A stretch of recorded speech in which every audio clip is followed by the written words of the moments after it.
everyone, and welcome back to Sugar Pie Nellie. Today I'm going to show you how to make the most sweet Amish sourdough sandwich loaf that is going to leave you screaming for more. It is so good, you guys. You will never ever buy store-bought bread again once you try this recipe. I promise you that. Now, it's not 100% traditional sourdough because it does contain just a little bit of the commercial yeast. And that's because this is meant to be more of a quick bread. In under 3 hours, you can be serving hot, fresh bread to your family by supper time. Look, it only has about 10 minutes of hands-on time. So by the time you go out and do your chores, do your thing, feed your chickens, wash your dishes, wash a load of clothes, your bread is ready. So most of that time is just rising on your counter. So don't let that 3 hours even intimidate you. It's only 10 minutes of hands-on time. Anyone can do this one, okay? But now, if you are interested in the 100% sourdough loaf, remember, I just launched my brand new course on making sourdough. It is my personal sourdough method. It is over 2 hours of instruction, comes with videos, worksheets, everything you need and it's down home simple. It's not hard to follow. I've made this country and simple and easy to explain. So it ain't no big, long, drawn out thing. It's simple, to the point, and will get you on your way to 100% sourdough. So if you are interested in that, there will be a link down in the description. But for today, this is meant to be quick, easy, and delicious, and I want to show you how it's done. And it's so versatile because this same recipe, you can use the same exact dough shaped differently to make rolls, cinnamon rolls. You can make pizza crust out of it. I'm going to show you a variety of ways over the next few weeks on what to do with this bread. But for today, we are going to start with down home country sandwich loaf. So grab your aprons and let's get started. Okay, to get started, you just need 2 cups of water. I just use the hottest tap water that I can get. And then to that, we are going to add 2/3 cups. Wrong one. We're going to add 2/3 cups of sugar.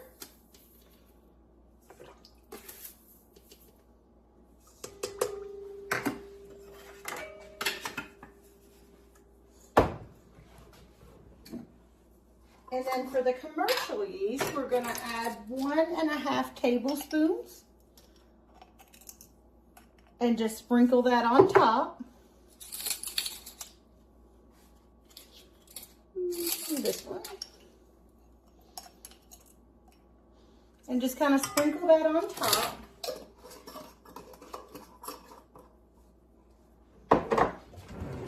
And then I like to take just something and kind of give that a quick little stir. And then we're just gonna let this sit for about 10 to 15 minutes, and then I'll show you what the next step is. Okay, so it's been about 10 minutes. Do you see how it's nice and foamy? That's what you want. So now to that, we are gonna add a 1/4 cup of avocado oil.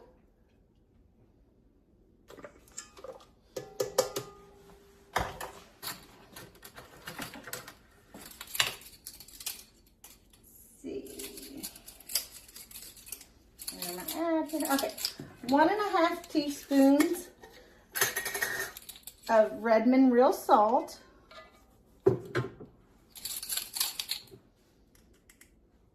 Like that.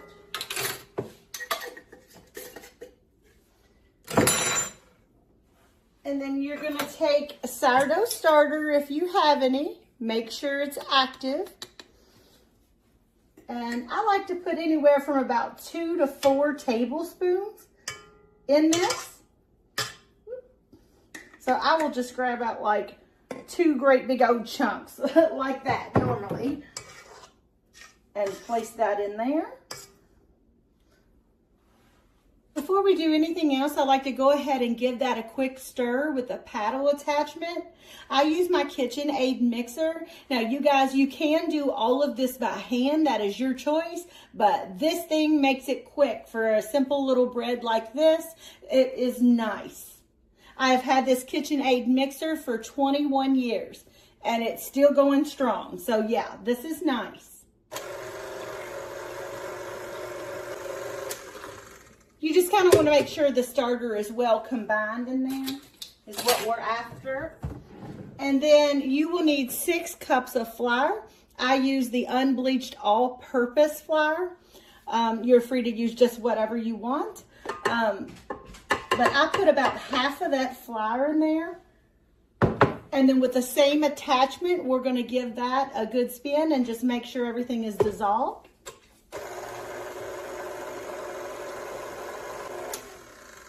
Okay. Then we're going to take this attachment off. I will go ahead and add the rest of my flour. Then I will switch to the dough hook.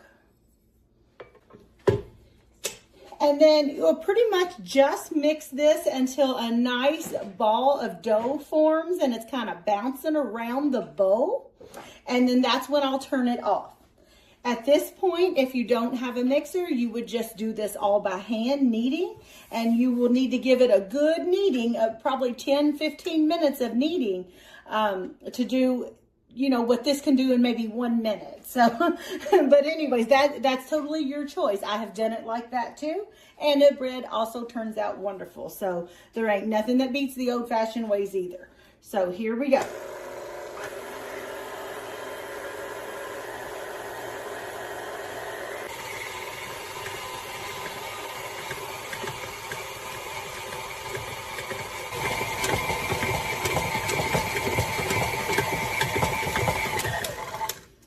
And then I just like to take a spatula or something like that, get the additional off of that. And because we added sourdough to this and made it a sourdough type of loaf, it is going to be just a little bit sticky, and that's okay. That's what we want. But the mixer has done most of our mixing for us pretty much. We're just shaping it into a loaf. What we're doing is going to shape it into a nice little big ball of dough, and we're going to let that rise. You want to get a little flour on your hands because it is a little sticky.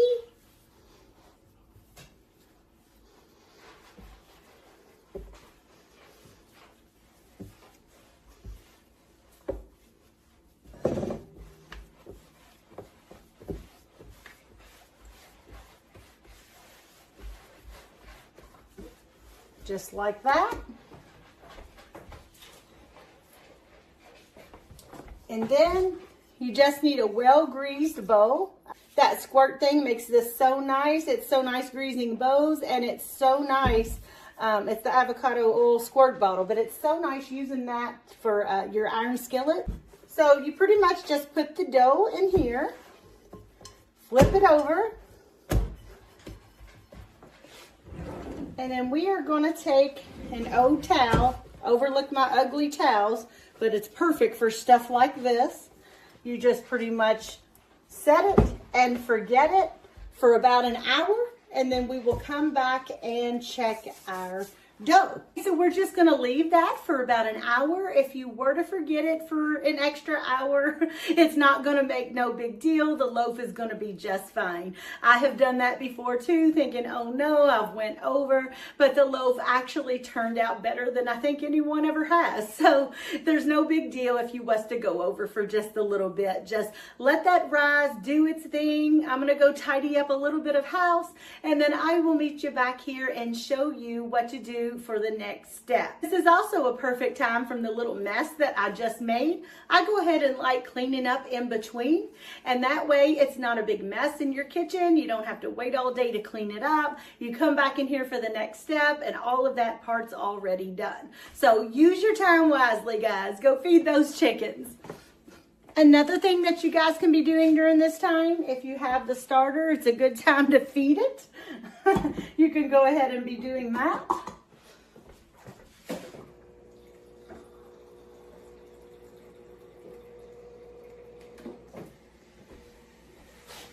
when you take from your sourdough starter, you always want to feed it back. My starter stays out on the counter all day, every single day. We use it so much. It's just no sense in putting it up in the fridge unless we was to be out of town or something, vacation, and then of course we'd have no choice. But other than that, I always have it on the counter. I want it ready to use. And there you have it until this afternoon, next meal. Okay, you guys, after about an hour, after it's doubled in size, you're just gonna take that out onto like a little floured surface there. And then it's so simple. You're just gonna take you a dough cutter, is what I call them. Cut it in half, and this will make 2 loaves. And seriously, this is all I do. Pack this out like this. I don't use a roller or anything. I will take the largest end, I guess this one, and just start jelly rolling all the way to the end, and then just tuck the ends underneath. And then I have got 2 pans ready. It's going to rise again. This one is a Lodge cast iron bread pan. So I'm just going to put that on that. And that's just a parchment paper lined. Now, I also absolutely love these pans. They're available on Amazon. Now, for this one, you do want to make sure that you butter a little bit in the bottom of that. I love these. I have never, ever had a problem with these sticking. I'll put a link to these down in the description along with the Lodge one. But these 2 is my main go-tos when I bake bread. I love it. The bread will just fall out of this. So, and then we'll do the same thing with this one.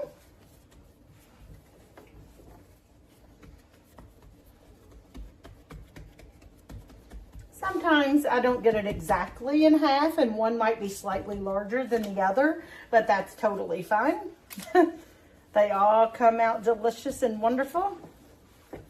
This is just a simple sandwich bread. You could also now, if you like seeded bread, you could go ahead and spread some seeds in this before you roll it up and sprinkle anything on top. You want to make this a dessert bread, you could put a little cinnamon or a little brown sugar. You could do cheese bread on this. There's so much you can do with this same recipe. So all we're going to do now is just let these rise for about another hour. I have a crock pot going of green beans for supper, so I am just leaving them by that while it's nice and warm. If you do not have something like this going, you can leave it by a wood stove. If it's very cold in your house and you want a little bit more warmth for these, you can plug up like a little heating pad and let these sit on the heating pad. But now, don't let these just touch your heating pad. Put some kind of dish towel or oven mitt or something on there on the bottom, then sit it on your heating pad, and then cover them and wait for about an hour or 2, and that will help them rise as well. So we will come back here in about an hour, maybe 2 if I forget, but we will come back here, and then all we pretty much do from this point is bake it. This is the hard part. It's over, guys. Wasn't that bad, was it? All right, so it's time. I'm just gonna pop these babies right into the oven. You'll wanna put it in a preheated oven of 350 degrees, and they will bake for 25 minutes. I have something else cooking for supper in here, but I'm just gonna pop these right beside it. They're both at 350, so it don't matter. And just stick those in there, and 25 minutes later, baby, you try to resist that bread. But when you first take it out of the oven, you want to leave it in the pan. Don't take it out. Don't try to cut it at the moment. I know it's hard to resist, but you got to wait, you guys. So I'll show you the very last final little touch that I like to do as soon as the bread's done baking.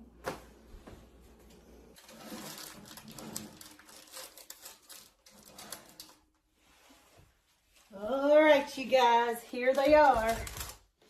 25 minutes. And there's that one. And then the first thing that I like to do as soon as they come out of the oven, you guys, this is what makes them beautiful, is spread some butter all over the top. Let that melt all over them. It makes them so golden and so beautiful and shiny and taste scrumptious too.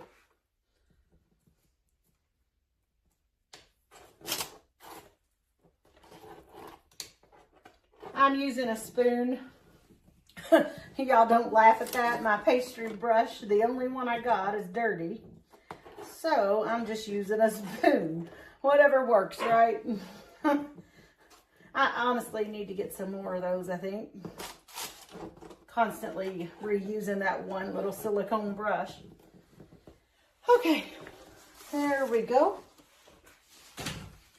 And then what we're going to do is just leave these sitting here for about 15 minutes. Do not try to take them out of the pan until then. Leave them sitting here about 15 minutes, and then you will take them out and finish cooling on a wire rack. I just use some kind of cutting board, whatever you got, a towel on the counter, whatever you would have. Just let them finish cooling that way. And try not to eat them or cut into them until they've cooled down.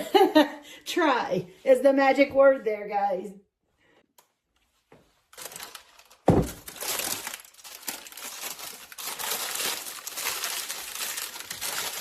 Look at that, you guys.